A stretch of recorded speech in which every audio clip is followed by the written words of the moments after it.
I just witnessed the murder of my friend on his Snapchat story. I knew something was wrong the second I saw 5 missed calls from my friend Richie. I just never guessed how bad it actually was. That was, until I checked my Snapchat notification. It was a new story from Richie. He's my best friend and doesn't post often, so it must have been something serious. Maybe a relative died or something? I only realized how much worse it really was when I checked the story post. I opened Snapchat to see a story preview, which was almost pitch black, except for one area that looked as if it were being lit by a flashlight. I clicked his name, and the video opened. I picked up his calls. Maybe I could have saved him. My suspicions were confirmed when a nearly dark, followed by the click of a flashlight, illuminating the hallway. I recognized the room as Richie's bedroom. Whoever was taking the video was humming softly. The flashlight was focused on the closer. It became brighter and brighter as the light moved closer, pausing for a second as the man finished humming before throwing open the door. My stomach dropped as I stared at the small screen, which displayed a battered and sobbing Richie huddled in the corner of the closet. "Please just leave me alone." He stuttered, but was cut off as a gloved hand came into view, the light shining brightly off the polished leather. The hand was holding a gun. "No, please." Bang! Richie's head rocked backwards as his brains exploded onto the back wall, eyes rolling into the back of his head and blood pouring out of his nose like a crimson waterfall. I screamed and jumped so violently that my phone fell out of my hands, clattering face down onto the floor. I gasped for air and clung to the shelf, gurgling and coughing playing from the speakers of my phone before a second gunshot rang out and the first video ended. The air seemed to stand still as the only sounds in the store were the hums of the refrigerator and my heavy breathing. I could feel the color drain from my face,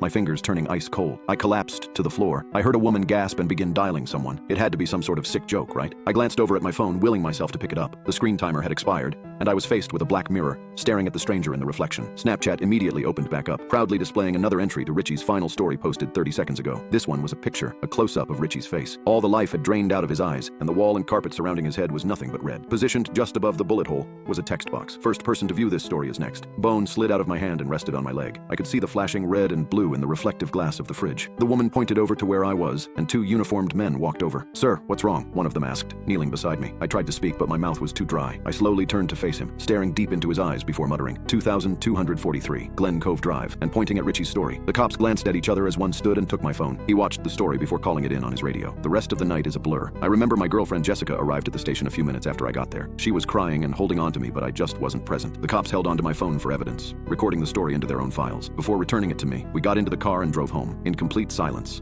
Aside from Jessica's sniffling, we pulled into the driveway and I shut off the car and sat back in the seat. "I think I'd like to be alone," I whispered. She seemed taken aback. "John, I don't think that's a good idea. Please, I'll be in a few minutes," I said. I know how it must have looked, but it wasn't like that. I just needed to clear my head before I said or did something I'd regret. After a few failed attempts of changing my mind, Jessica got out of the car. She closed the door and made her way up to the front door, glancing back a few times before stepping inside. As soon as the front door closed, I burst into tears, holding my face in my hands and digging my fingernails into my skin. I could only think of the 2 missed calls. Was he calling for help? I was on his speed dial, so he may not have had time to dial 911. I was his only lifeline, and I let him down. I could have saved him. I felt my phone buzz in my pocket, and I raised my face from my hands, breathing heavily and glancing down at it. I pulled it out of my pocket and glanced at the screen, feeling that familiar feeling of dread and anguish as it notified me that I received a new snap from Richie. My hand began to shake once again as I unlocked it and opened Snapchat. I received a new snap from Richie. My hand began to shake once again as I unlocked it and opened Snapchat. The message was a video of my house, of Jessica talking to me and walking up the stairs, of me sobbing in the driver's seat as it slowly zoomed in until my face took up the entire screen. 5 words written out in the text box. Jonathan Newport, lucky number 7. I jumped up the stairs to my house and burst through the door, looking around frantically. "Jess! Where are you?" I yelled, glancing in various rooms. "We need to call the cops!" I ran into the kitchen where Jessica was sitting at the table, phone laying on the surface with Snapchat open. She looked at me, face as white as a sheet. "John, what's going on?" I'm getting these messages from Richie." I grabbed her phone and looked through the instant messages. There was a picture of Jessica taken from the back window, accompanied with a text box saying, "Call the police and I will kill you too." My heart feeling like it was going to burst out of my chest. Okay, we need to go. If we hurry, we can make a break for the car, and John, please tell me what's happening." Whoosh! We were thrown into total darkness as the power shut off. Jessica screamed as I stepped back against the wall, holding my arms out in front of me. I began to make my way toward her when the room suddenly lit up. I shielded my eyes and looked in the direction of the light, which was coming from Jessica's phone sitting on the table. It was a message from me. I reached down and patted my pocket, feeling for my phone before groaning. I left it in the car. The caption, 2 for 1. I jumped as a loud creak resonated throughout the house. Jessica gasped, and I clamped my hand over her mouth, listening. I recognized the creak as the loose floorboard directly inside the front door. I ducked into the pantry as the kitchen suddenly filled with light. Coming from what I could only guess was the flashlight on my phone. A dark figure stepped into view, and I quickly closed the pantry door, the harsh white light from the phone seeping in through the crack. I heard the familiar ding as he began recording, humming softly. "I'm gonna hold him off. You make a break for the back door," I whispered, the light getting closer and the footsteps getting louder. Thump,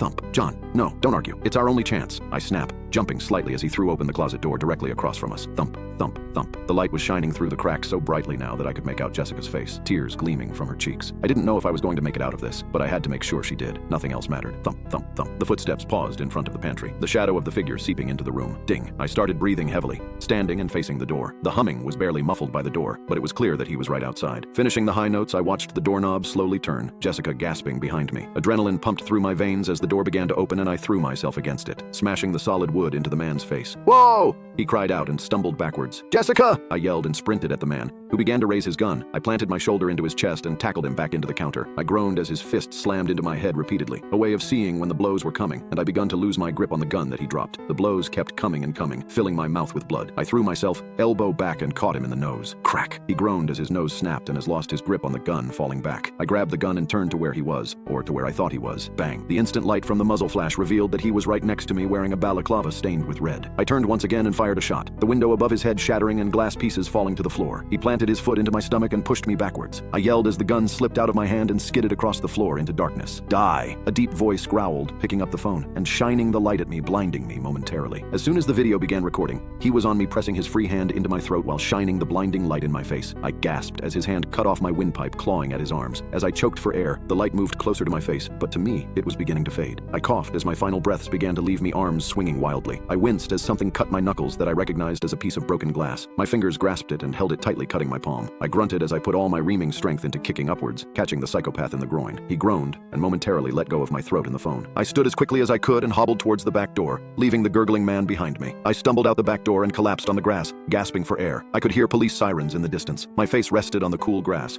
breathing heavily as I regained myself. "Ma'am, are you there?" a voice said behind me. I slowly turned my head to see Jessica's phone laying in the grass, a 911 call still running. A limp body lay next to it, hand outstretched towards the phone. Jessica, I called out, slowly dragging myself towards the body as the sirens grew closer, pulling onto my street. The grass became wetter and wetter as I pulled myself closer to her. The ambulance took us both to St. Andrew's Hospital. Jessica was brought into surgery immediately. The doctors said the bullet missed her vital organs, but their main concern was the amount of blood she lost. The cops told me that the man was nowhere to be found when they searched the house. Only signs of a struggle and a whole lot of blood. I sat numbly in the hospital waiting room, replaying the events of the night over and over in my head. A doctor finally emerged from the operating room, his expression grim. My heart dropped. "I'm sorry, we did everything we could, but she lost too much blood. Jessica didn't make it." I collapsed into the chair behind me, tears flooding my eyes. I thought back to our last moment together, her terrifying death, illuminated by the flashlight. I should have protected my phone buzzed in my pocket. I considered throwing it against the wall, but something compelled me to look with shaking hands. I pulled it out, a notification for a new Snapchat story update from Richie Impossible. A video popped up showing Jessica lying motionless on the operating table. Doctors swarming around her. The caption read, "Could have saved her if you cared what." How could he have recorded this? My phone buzzed again with trembling hands. I opened yet another Snapchat notification from Richie, a selfie of him in the hospital parking garage. "You wearing a doctor's coat, an ID badge,